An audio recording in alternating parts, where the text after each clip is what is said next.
I'm Susan Wells, the decorating coach, and I'm going to give you some decorating skinny ideas. What is skinny decorating? Well, that's decorating when you're skinny on a budget and lean on ideas. And you're going to get some tips actually from the Art of the Beautiful Table. I'm going to show you how to take one set of dishes and use it for 2 seasons or 2 different occasions. Now, the secret, and what I start off with in here, is first of all, changing your tablecloths. Well, how many interesting tablecloths do you see in the department store? Nothing, really. So I'll tell you what I do. I go to the fabric store at the end of the season and I get my tablecloths reduced. This was $5 a yard for just very beautiful fabric. I've got a winter season here with the same set of dishes, and the tablecloth really becomes the landscape, doesn't it? Then I do some layering, and of course we've just mixed and matched our dishes. How fun is this for a little napkin holder? It actually is a ponytail holder, really. So I love repurposing items. What we're going to do here is just showing how you can do some interesting things with light. I've got really just a martini glass that I could have some bulbs and light in. Let me show you what else you can do. This is a wonderful idea for Thanksgiving or spring even. This is so-called the candle carver. I've just punctured the skin of the apple. I'm going to do 1 twist, 2 twists, take it out, and look at that. I have a votive holder. How wonderful is that? A great idea, the candle carver. Well, just going back onto the ideas, let's switch to spring. I can't afford to buy a whole new set of dishes. All I've done is just gotten a nice bright print. This is just great for an Easter table, isn't it? I'm going to give you a tip in a minute on how to finish off all those edges. So what do you associate with spring? Light and bright. We've changed the napkins. And for a napkin holder, I got these reduced at a dollar store. And of course, I just tore the stems off at the bottom and just kept the top part and created an interesting napkin holder as well. I wanted to serve some eggs, some boiled eggs for Easter. So again, just repurposing this very same bowls as a holder. And you can see you've got a fun table, an interesting table. Remember, the eyes must feast before the stomach. Now, what if you want to finish off your tables and you've got to finish off those edges and you're turning over your fabric twice on one side, twice on another? Those corners aren't going to look very nice.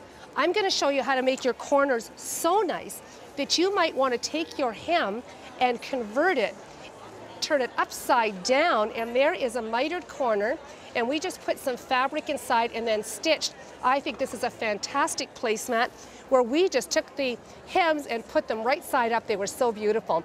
Here's something I came up with, how to do a double mitered corner.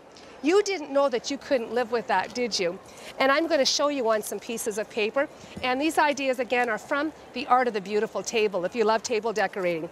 Well, step 1 is to take your fabric, and actually this piece here, just turn over your fabric once, twice, turn it over once, twice the other side, depending on what the size of your hem could be. It could be a skinny little hem, it could be a wider hem, or a decorative hem. Turn it over twice, open up your fabric. Take that same piece of fabric, and now you're going to bring down on the diagonal. But how do you know it's a perfect diagonal? It's easy. You go all the way to the inside corner and have the creases line up. Open it up again, and when you open it up again, I'm going to fold it back on itself, right sides together, and then I'm going to stitch from the edge, not all the way across. I'll be stopping here, cutting off all that excess fabric. No wonder the corners never look good. And I'll show you what happens. After you stitch and cut off that excess fabric, when you turn your fabric around, look at that, an absolutely perfect corner. And so we're going to create some beautiful tables. Start with an incredible landscape. Lots of things that you can do. So we've got a great how-to, and you can see that you can do all things to create beauty in the home. Just behind me, we've got an upholstered headboard behind me just in our display. We don't do that out of wood. I actually do that out of a piece of building insulation. Now, when you start cheating, you have to keep cheating. So if I had to make a larger headboard, I experimented with the right glues, and that is found in our headboards book. But what I love about it is you can take a decorating idea that's traditionally expensive, and you can find an easier, faster, cheaper way to do it, but we want it to look custom quality. Another thing too, a lot of people that can't sew think, oh, I could never make beautiful long drapes. I couldn't even make an apron.